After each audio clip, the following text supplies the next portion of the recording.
Everyone had reasons to want to kill Dr. Black. He had lied, betrayed, and made fools out of nearly all the members of the club, but none felt more jilted than that of the general manager, Mrs. White. Mrs. White had helped Dr. Black rig the election to become president in exchange for an exclusive loft in the renovation for her retirement.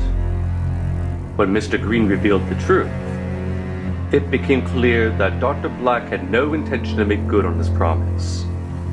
To make matters worse, Mr. Green had convinced Mrs. White to raid the club treasury to raise funds for Black's campaign. The former president, Penelope Cookson, was investigating, and Mrs. White could go to jail. Realizing all her servitude was for nothing, Mrs. White was inconsolable. Entering the boardroom, she saw the lead pipe Mr. Green had tossed to the floor.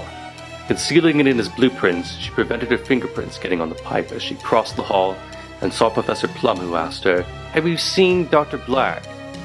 "Downstairs, I believe," she replied.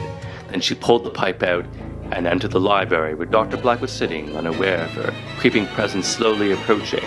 As she lifted the pipe up and struck him dead, his hand knocked over the candlestick, as she wrapped him up and rolled him on the trolley out to the elevator to dispose of his body. The blueprints were thrown to the lounge rubbish bin, while the lead pipe was returned to the boardroom. She had forgotten that Mr. Green had thrown the pipe to the floor and did not set it on the table. Dr. Black, and I can't even say I'm sorry. He promised me a penthouse, and I believed him. I even helped him to become president. And then he dismissed all the staff, and I was left doing all the work. And for nothing. I suppose I'll spend the rest of my life doing retirement in a prison cell.